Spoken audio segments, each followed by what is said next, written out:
Então, esse é um exemplo onde nós criamos uma classe, né, que estende a genérica, passando um tipo específico para ser substituído na classe genérica. A mesma coisa seria interessante para o estado. Nós poderíamos ter um estado. Aí você fala, mas o estado, né, o nosso gerenciador de estado, não tem um método de busca específico desse jeito. Não tem um método de busca específico. Não tem problema, mas a gente poderia fazer assim, ó, um gerenciador de estado. Olha só. New classe, gerenciador de estado, gerenciador de registro, estado. Certo? Ele também estende o genérico. Gerenciador genérico. Ele também estende, passando qual vai ser o tipo a ser substituído. Mesmo que ele não tenha nada específico, mas ele herdou as funcionalidades padrões, e se um dia você falar, bom, agora eu vou precisar de algo específico, você já tem uma classe para você trabalhar ali. Se você precisar de criar métodos específicos para esse gerenciador, você já tem um espaço para ele. Então você vai ver em alguns casos, dependendo do modelo que foi desenvolvido, você vai ver uma classe que estende a outra e que não tem nada, está assim, ó, vazio. Mas isso existe? Para que serve isso? Né? Então, na verdade, foi criada uma classe que estende um genérico passando um tipo específico e que neste momento ela não tem nada específico de método a ser implementado, mas ela já está montada. Por quê? Para evitar esse tipo de instância, ó, tá vendo? Eu tive que instanciar passando um cliente, tive que instanciar passando uma cidade. Se eu quisesse instanciar passando um estado, eu também teria. Então, para evitar, então ficaria assim, ó. Olha só. Então ficaria assim. O meu gerenciador de estado, né? Então ficaria o meu gerenciador de estado recebe new gerenciador de estado. Perceba que na instância eu não precisei passar o tipo parametrizado. Não precisei. Mas não quer dizer que não existe. Eu não passei. Eu passei aqui, eu tenho o meu gerenciador de estado, olha só. Eu tenho os métodos salvar também, tá vendo? New estado. Perceba que ele espera um estado com parâmetro. O meu gerenciador de estado, eu tenho um método, né, excluir, certo? Onde eu passo um objeto de estado com parâmetro. Tá ali. E o meu objeto buscar. Tem buscar? O método buscar? Não, não tem. Por quê? Porque o meu gerenciador de estado não tem nada específico. O meu gerenciador de estado não tem nada específico. Mas o gerenciador de cidade, ele tem um método específico dele. A gente poderia colocar um método genérico também. Mas perceba que quem tem esse buscar específico por estado é só o cidade. Já o estado não tem nada disso aí. Então eu peço que você crie agora um exemplo para cliente. Exatamente. Um gerenciador de cliente. Assim como está o gerenciador de estado, eu quero que você crie um gerenciador de cliente. Seguindo o exemplo do material aqui, nós poderíamos só ampliar, antes de tudo, um pouquinho mais as funcionalidades do nosso genérico. Por exemplo, hoje ele tem, vamos colocar um pesquisar genérico também. Vamos colocar um pesquisar genérico. O pesquisar, ele retorna um objeto do mesmo tipo. Embora no material está como void, eu vou sugerir uma mudança aqui para ele retornar do mesmo tipo. Por exemplo, eu vou pesquisar. Vou pesquisar por um objeto se ele existe dentro do vetor. Se ele existir, eu vou retornar esse mesmo objeto. Tá vendo? Eu vou retornar ele. Tá vendo? Então aqui tem uma implementação padrão. Vou pôr return null só para ele deixar compilar. Tá? Por isso que como não é void, então a gente pode pôr aqui, ó, pesquisando objeto. Pesquisando o objeto aqui, ó, pesquisar.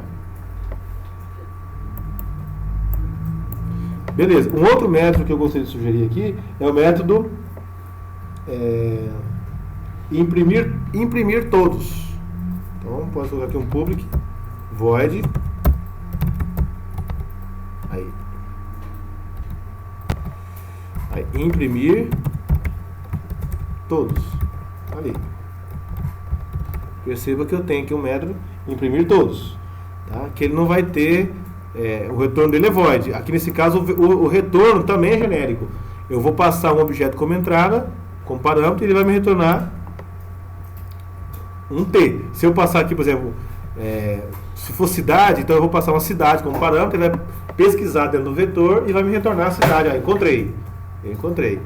Está aqui o objeto encontrado, por exemplo. Eu passo um objeto de entrada e ele me retorna dizendo que encontrou. Ou ele poderia retornar true ou false. Mas nesse caso eu coloquei o T até para a gente ter um exemplo de tipo de retorno parametrizado também. Então, o exercício era para fazer o cliente, né? Então é só, o procedimento é o mesmo, né? Cria uma nova classe de GR cliente, gerenciador de cliente, certo? Essa classe, como as outras, extends a classe genérica, gerenciador genérico, passando cliente. Pronto, como sendo o tipo parametrizado. Tá? Então, no programa principal, basta instanciar. Então, o procedimento é o mesmo. Tá? Então, nós vamos ver muito genérico na API do Java. Muito genérico. Tá? Então, por exemplo, vou criar uma classe aqui, outro programa principal aqui.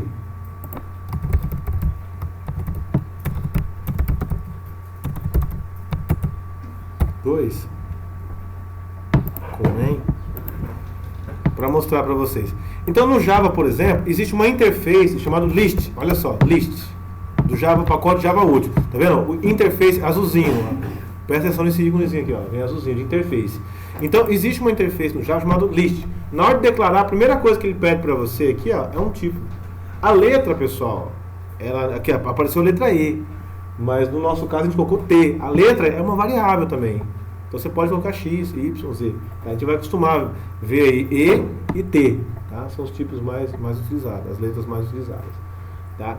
Então, beleza. Então, olha só, fomos declarar uma interface aqui chamada lista, que é para armazenar um conjunto de objetos. Então, no Java, nós já temos uma interface que padroniza o comportamento de uma lista dinâmica. O que é uma lista dinâmica? Até então, nós temos um vetor, certo? Nós aprendemos a trabalhar com vetor. Só que esse vetor ele não é dinâmico. Por exemplo, quando a gente declara ele, a gente já declara uma capacidade. Ó, esse aqui é um vetor de 5 posições. Acabou. Vetor de 10 posições. Acabou. Aí tem que trabalhar dentro dessas 10 posições. No Java, nós temos um objeto, a ideia de trabalhar com o dinâmico. Tá? Então, o que isso quer dizer, o vetor dinâmico? Então, quer dizer o seguinte, eu crio um vetor e eu tenho um programa, uma classe, que vai gerenciar para mim esse vetor. Por exemplo, eu vou adicionar um item no vetor. O objeto vai identificar, peraí, está precisando de mais posições, então eu vou aumentar, vou realocar as posições.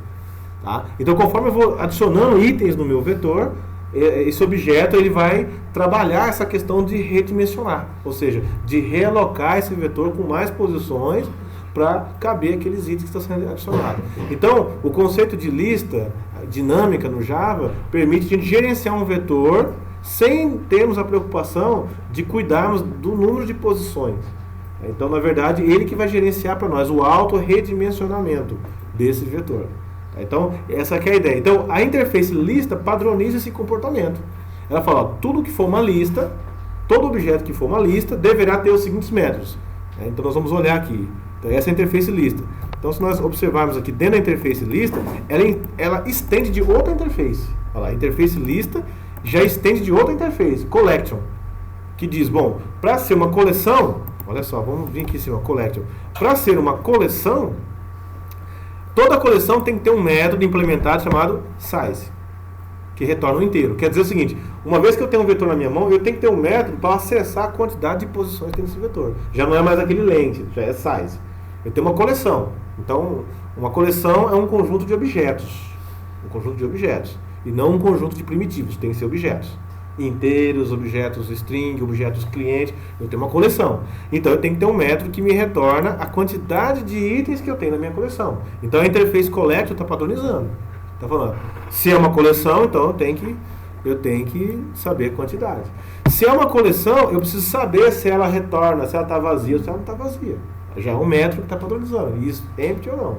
Como que eu faço para saber se ela está vazia ou não? Então tem um método que vai me dizer isso. Tá? E assim sucessivamente. Se contém alguma coisa. Por exemplo, eu quero saber se dentro da minha coleção contém um objeto tal lá dentro. Por exemplo, eu tenho um cliente. Eu quero saber se dentro da minha coleção tem um cliente. Então, tem que implementar esse método contains. Tá? E aqui, ó, iterator. O que é o iterator? É um objeto que permite a gente navegar na coleção. navegar na coleção. Então quer dizer que se eu tenho uma coleção, eu tenho que ter um objeto que me permite iterar nela, ou seja, passar por todas as posições dela, conhecendo os objetos dela. Tá? E assim, eu tenho que ter um método para transformar a minha coleção em uma array de objects. Olha só. Então essa que é a ideia da collection. Então a collection ela vai só padronizando. Isso aqui é a classe collection. O mínimo que ela tem que ter, ou por exemplo, um método adicionar. Então, se eu tenho uma coleção, eu tenho que ter um método add para adicionar. Só que perceba que o add é genérico. Add é genérico. Ou seja, o que eu posso adicionar na minha coleção? Um tipo genérico. Eu posso adicionar vamos supor que eu criei uma coleção de clientes, então eu posso colocar clientes. Se eu criei uma coleção de cidade, então eu posso pôr cidade. O método add vai ser adaptado para isso. Tá? Então, assim vai. Essa que é a ideia da coleção. Tá? Contém all, add all, para adicionar mais de um item de uma vez só na nossa coleção. Remover all, ou seja, eu posso remover vários elementos ao mesmo tempo de uma coleção. Eu posso limpar a minha coleção. Tá? Eu posso verificar se essa minha coleção é igual a outra. Tem o hash code. Então, essa daqui é a interface nativa padrão do Java, chamado collections. Então, quando nós estamos trabalhando com lista em Java, a ideia de lista é uma collection. Uma lista é uma collection. Só que a lista, além de ela ter os métodos padrões, ela tem alguns métodos específicos. Perceba que ela extende de collection. A minha lista extende de collection. Tá? Então, ela tem, além daqueles métodos da collection, né, ela também tem os seus métodos específicos. Tá? E assim nós vamos trabalhando. Qual que é a ideia? A ideia é que a gente tenha a capacidade de instanciar uma lista, por exemplo, de cidade. Por exemplo, cidade. Lista de cidade. E aqui eu ponho lista. Aí você fala, bom, mas eu só tenho interface. Eu tenho só interface. Eu posso instanciar uma interface? A gente viu que só anonimamente. Mas tudo bem, eu posso até chegar aqui e falar, bom, eu vou instanciar a minha interface. Olha lá. New lista. Só que olha só.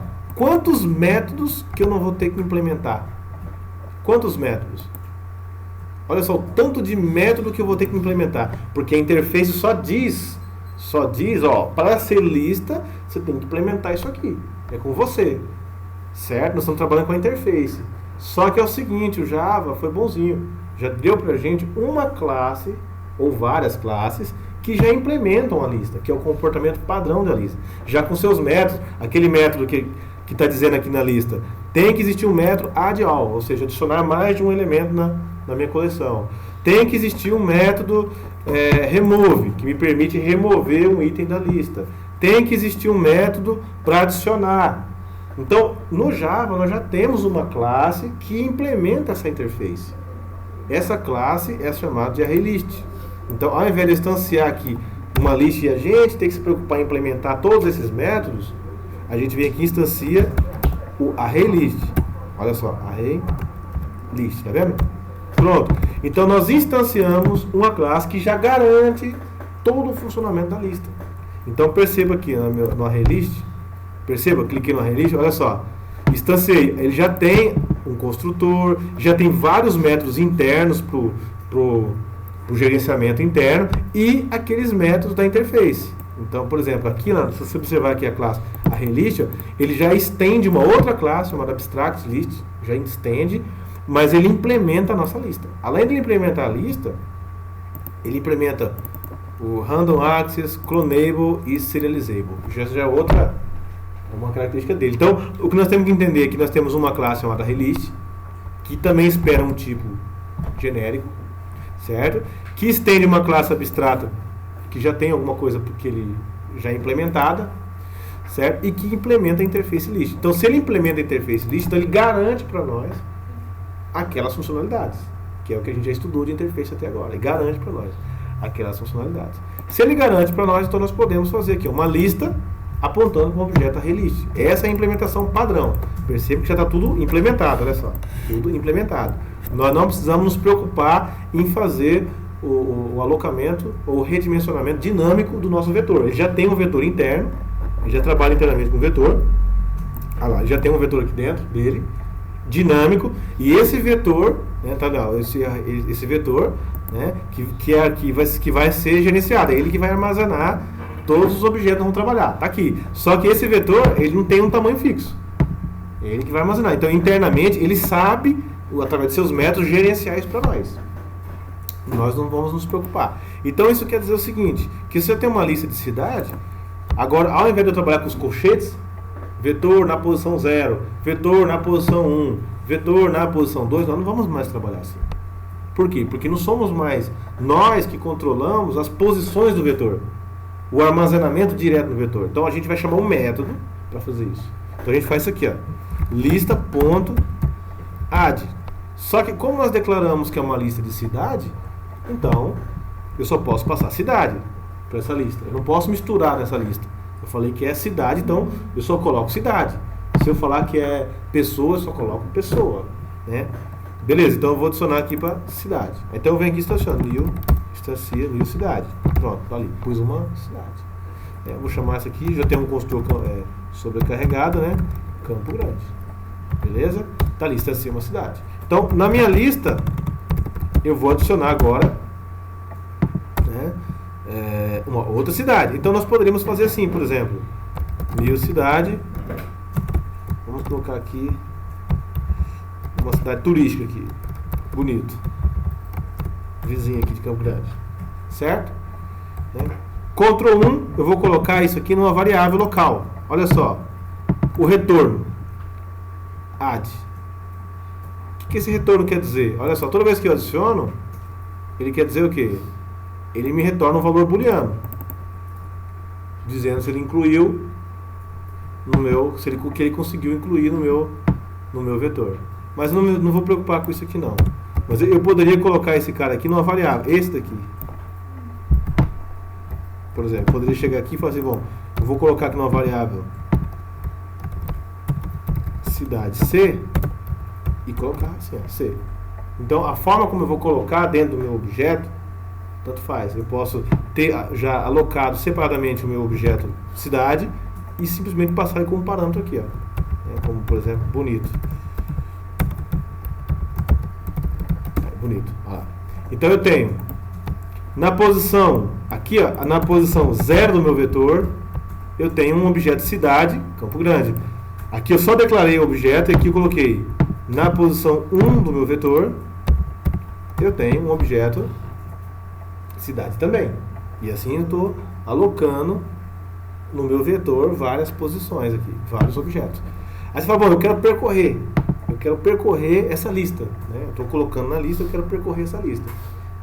Então, para percorrer a lista, basta nós fazermos um laço. Podemos fazer um laço normal pela lista.size. Então, eu estou percorrendo o meu vetor pelo size, certo? Ou seja, pela quantidade. Então, é a mesma coisa. Mas como que eu vou acessar a posição 0 e a posição 1? Eu posso navegar pelo índice numa lista? Pode. Olha só, lista.get, ele me permite acessar pelo índice. Eu consigo acessar pelo índice. Isso aqui me retorna o quê? O objeto cidade daquela posição, da posição 0, da posição 1, da posição 2. É um vetor.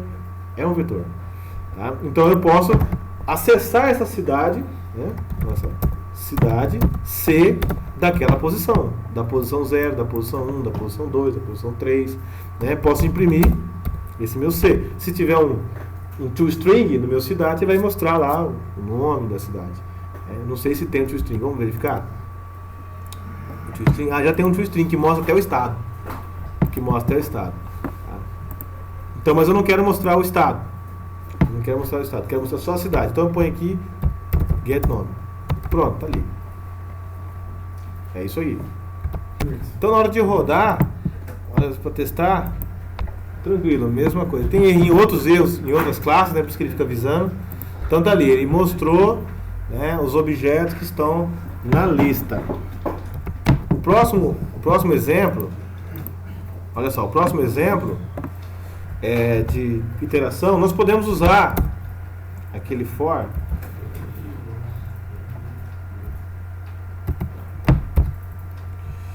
Um for mais simplificado, onde nós colocamos aqui, bom, se a minha lista é de cidade, então eu vou colocar a minha lista. Alguns chamam esse loop de for aprimorado. Tá? Aprimorado. Então, o que ele faz? Ele simplifica pra gente, né? Perceba que ele faz a mesma coisa, olha só. Tá vendo como que ele tem uma semelhança? Quem que é o meu cidade C aqui? Não é uma posição do meu vetor? Aqui é a mesma coisa, já declarou cidade C direto dentro do for para receber a posição, só que eu não precisei fazer o acesso manualmente pelo índice. Então, quando eu coloco cidade C e a lista, automaticamente esse meu for já faz isso aqui. Então, o que ele faz? Ele já faz a atribuição de cada posição dentro do meu C. Então, basta eu imprimir c.getNome. Então, é uma forma aprimorada de fazer o mesmo loop de cima. Então, ou seja, nesse for de baixo, eu não preciso controlar ele pelo índice. Eu não preciso manualmente dizer, eu quero a lista no índice 0, eu quero a lista no índice 1, eu quero a lista no índice 2. Eu não preciso ter um for por índice. Então, eu já digo, ó, aqui está a lista e aqui está a minha variável que vai armazenar o item da lista. Então, pronto, acabou. Já resumiu. É uma outra sintaxe do for. Então, se você precisa do índice, você tem que usar o for normal, o for simples, o for comum, né? Agora, se você não precisa do índice, então você usa um for aprimorado. Se você quer só acessar os objetos das posições, não vai precisar do índice para realizar nenhuma operação, nenhum cálculo, nem nada, então aí você pode usar o aprimorado. Uma outra forma é o seguinte, uma lista, ela possui um método chamado iterator. O que esse iterator faz? Ele retorna para nós um objeto que implementa a interface iterator. Iterator é um padrão, é uma interface. Iterator é uma interface. Então, essa interface, com certeza, ela foi implementada. O que esse método faz? Ele retorna para nós um objeto que tem a possibilidade de navegar em todas as posições do nosso vetor. Então, o que acontece? É isso aqui, ó. Então, retornamos um iterator. Então, a gente põe aqui, ó, Ctrl 1 e atribui uma variável local, new variável local. Pronto, olha só, o que ele faz? Ele simplesmente declarou uma variável do mesmo tipo do retorno do método. Tá? É só um atalho do Eclipse. Aí poderia fazer na mão. Aí, como se fosse assim, ó, Ctrl 1, né? Você tem aqui, ó, ali você fala, eu quero uma variável que armazena o retorno desse método. Aí você dá um Ctrl 1, pega aqui a segunda opção, new local variable, ele declara uma variável para você do tipo do método, do retorno do método. Então, como esse método vai me retornar um iterator de cidade, então é uma variável tipo iterator de cidade. Tá? Então, vem aqui, ó, navegador. Opa. Então, o Ctrl 1 é um atalho que você simplesmente cria uma variável, permite, né, nesse caso, criar uma variável local que vai receber o retorno do método. Nesse caso é um iterator de cidade. Iterator de cidade. Vamos pôr aqui, ó. It de iterator. Iterador, ó. Iterator. Pode deixar assim, iterator, que é o nome dele mesmo. Então, o que esse objeto faz? O que um objeto iterator faz? Se a gente observar aqui na interface dele, já diz, ó, um objeto do tipo iterator, ele tem que ter um método hasNext, que me retorna um booleano dizendo se tem próximo ou se não tem.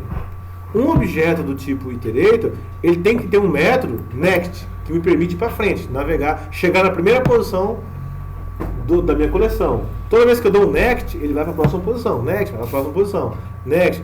E ele tem que ter um método remove, que me permite remover um elemento da minha coleção. Então tá aqui, claro, a gente tem que estudar a documentação do método. Mas um objeto iterador, ele basicamente ele pergunta, tem próximo? Se tem, ele retorna true. Se não tem, ele retorna falso. Qual é o próximo? É esse. Esse eu pergunto, tem próximo? Tem. Esse, qual é o próximo? É esse. Ao invés de a gente navegar por índice, posição 0, 1, 2, a gente navega por iteração.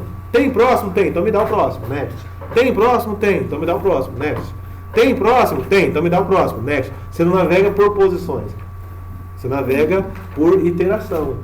Agora, o cara que vai implementar isso, que vai garantir essas funcionalidades. Nós não precisamos nos preocupar, porque já o objeto que implementa o iterator já está funcionando, já está pronto, já existe essa classe. A nossa lista simplesmente já vai nos retornar esse cara. Quando você fala, me retorna um iterator, ele já vai me retornar um objeto do tipo iterator, substituindo o tipo genérico para a cidade. Por isso que eu expliquei o tipo genérico antes para vocês, porque todo mundo trabalha com genérico, tá vendo? Ele é um iterator de quê? Iterator de cidade.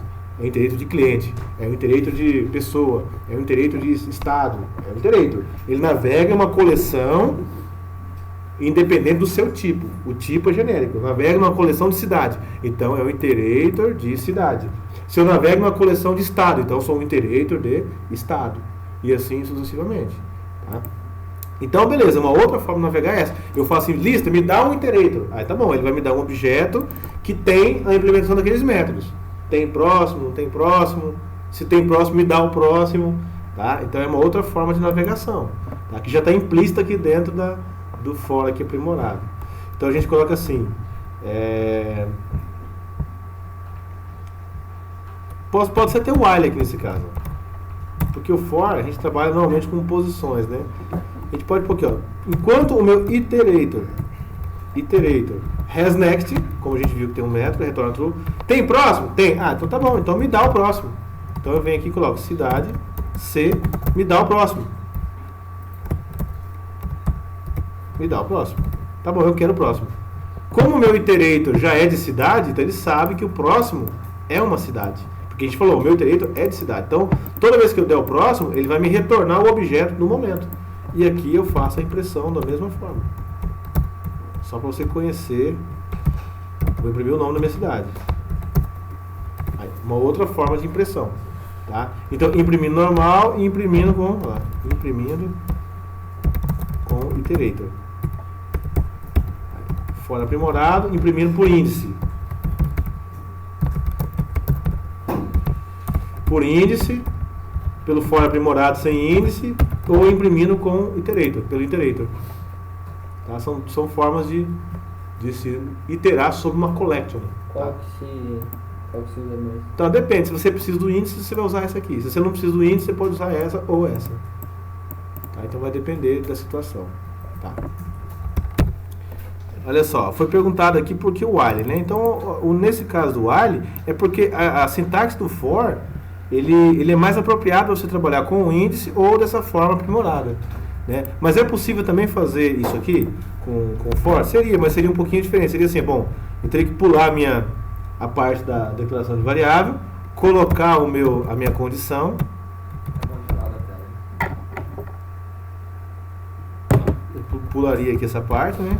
Colocaria a minha condição, que é iterator, né? Ponto has next. Não vou ter um incremento depois do ponto e vírgula, tá vendo?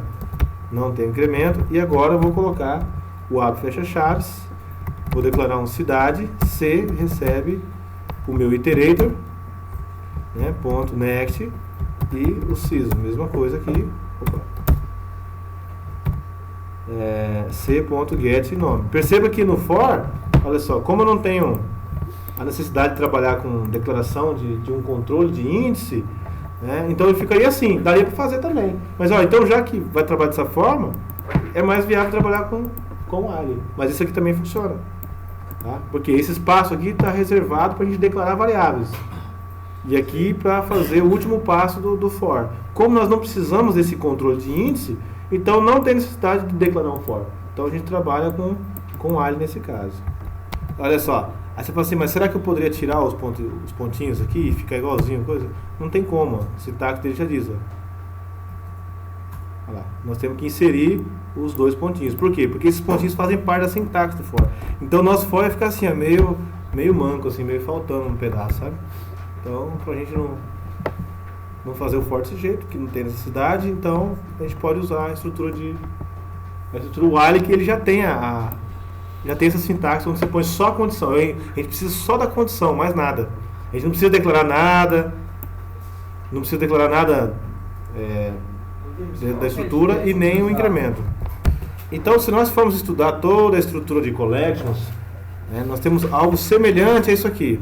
Tá? Se eu pego lá no material, né, na página 32, nós temos ali uma demonstração hierárquica, né, das nossas coleções. Então nós temos aqui a interface collection, que nós já vimos, a interface list, e aqui nós temos 3 classes que implementam a interface list. A relist nós acabamos de estudar, linked list e vetor nós não estudamos, tá? Mas eles são classes que implementam também essa lista, com detalhes diferentes, tá? Na forma de implementação.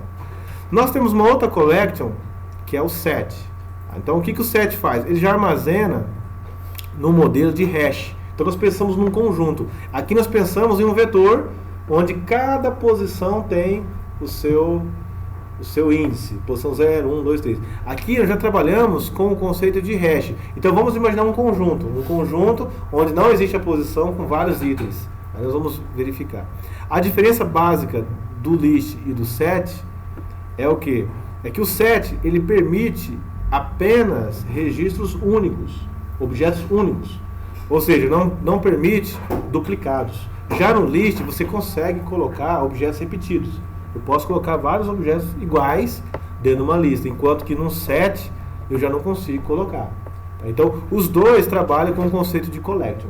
Tá? O que muda é a forma como é armazenado, a estrutura interna de armazenamento, tá? E essa regra de repetição, de exclusividade que tem no set. Nós vamos estudar. Assim como no list, o set também é uma interface e possui algumas classes que implementam a interface, como o hash set.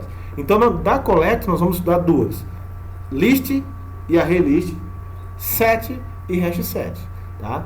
Esses são o mínimo que a gente tem que estudar para a gente compreender o conceito de collection. Mapa, ele não entra como uma collection, mas a gente estuda o mapa também no collection por se tratar de uma estrutura de armazenamento também. Tá? Que a gente fala assim, o mapa é como um dicionário. Então, a forma dele armazenar é diferente do list e do set. Por exemplo, o mapa, imagina um dicionário, você vai procurar por uma palavra. Essa palavra é uma chave. E associado a essa chave, nós temos o quê? O significado da palavra, ou seja, o valor. Então, a ideia do mapa é que a gente tem uma chave e um valor. Uma chave e um valor. Sempre uma chave e um valor. E também não há repetição de chaves. Você não vai encontrar duas palavras no dicionário separadas. A palavra é única e pode ter mais significados ali, mas a palavra é única, a chave é única. Tá? Beleza? Então a gente estuda também, dentro desse mesmo estudo, a gente estuda o mapa. Embora ele não faça parte da estrutura da collection, mas está dentro do nosso estudo de armazenamento. Collection se fala list e set. Basicamente são esses dois tipos. Tá ok? Então vamos continuar. Vamos fazer um exemplo aqui. Vamos continuar no nosso exemplo. Bom, já aprendi a percorrer, né, na minha lista. Agora eu gostaria de fazer o quê? Gostaria, por exemplo, de remover um item. Fala, poxa, eu gostaria de remover. Eu já tenho aqui bonito, por exemplo. Né? Tenho bonito. Como que eu faço para remover bonito? Eu adicionei bonito e agora eu imprimi bonito. Primeiro deixa eu só rodar isso aqui para mostrar que esses três fors aqui, eles funcionam, né? Só para a gente entender. Tá vendo? 1, 2 e 3. Tá? Eu posso até colocar a minha mensagem aqui mais bonitinha, fazer um tracinho aqui para separar, né? O primeiro, do segundo e do terceiro, só para visualmente a gente ver. Olha lá. Primeiro, segundo, terceiro. Aí, beleza, são três fors que fazem a mesma coisa. Aí beleza, a partir por exemplo, do primeiro for, eu quero remover bonito. Então eu adicionei bonito, fiz a primeira impressão e agora eu quero remover. Remove. Eu posso remover pelo índice, tá vendo? Pelo índice. Ah, eu quero remover do índice 0, por exemplo. Quero remover do índice 0. Quem vai ser removido nesse caso? Campo Grande, né, que é o índice 0, e bonito é o índice 1, automaticamente. Então se eu mandar remover e rodar, então beleza, ele imprimiu Campo Grande, bonito e depois só bonito, porque eu removi pelo índice. Ou também eu posso remover pelo objeto. Eu posso dizer aqui, ó, bonito.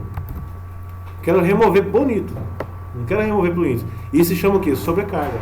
Lembra? Então eu tenho duas versões na implementação do remove. Duas versões. Né? Então vou pegar aqui no release.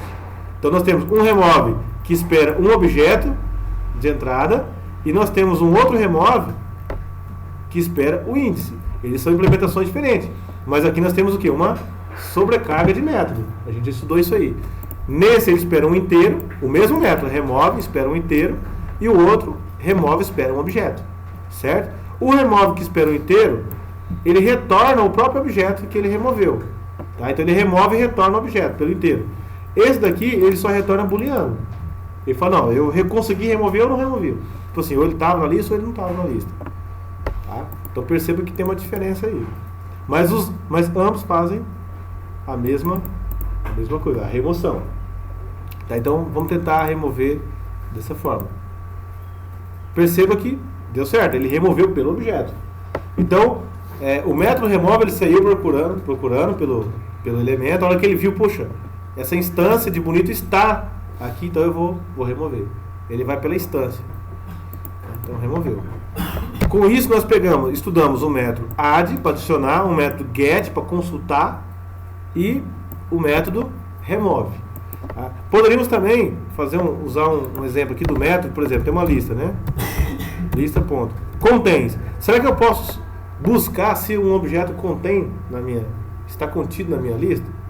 Se contém esse objeto na minha lista? Por exemplo, será que eu posso perguntar, bonito tem na lista? O que esse cara aqui me retorna? True ou false? Né? Então vamos fazer aqui ele faz uma busca naquele objeto. Então eu venho aqui e vou imprimir. No final, você acha que ele vai imprimir true ou vai imprimir false? Aqui, ó, nessa linha. False por quê? Porque já removeu, certo? Agora, aqui eu pergunto, não vou remover bonito. Você acha que ele vai imprimir true ou vai imprimir false? True, existe, ele está lá, ele contém. A lista contém esse objeto, certo? Agora, bom, é isso, né? Não tem mais o que definir nessa questão da busca. Contém é isso. Tem outros métodos, né? Então tem bastante método para estudar, bastante coisa para estudar dentro de coleção. Ó, só um detalhe aqui, ó. A gente verificou todos esses loops. O primeiro imprimiu, o segundo imprimiu, o terceiro imprimiu. O quarto imprimiu agora porque eu fiz um teste aqui, mas se você rodar do jeito que está aqui, ó, ele não vai rodar. Só está imprimindo 3 vezes, ó. Então esse quarto ele não está imprimindo. Aí eu pergunto para vocês, por que vocês acham que ele não está imprimindo? O quarto. Ó, ele imprimiu esse aqui, o terceiro, que é esse aqui, certo? Imprimiu o for aprimorado, que é esse aqui. E imprimiu o for por índice. Beleza. Mas o quarto, o último, que a gente fez o testezinho com o for, não imprimiu. Por quê? Então, ele não imprimiu esse quarto. Perceba que ele não imprimiu o quarto. Exatamente, porque no primeiro ele já navegou em todo o iterator. Então eu estou usando o mesmo iterator, só que o mesmo iterator que já foi usado no for, quando eu mando has next, já não tem mais.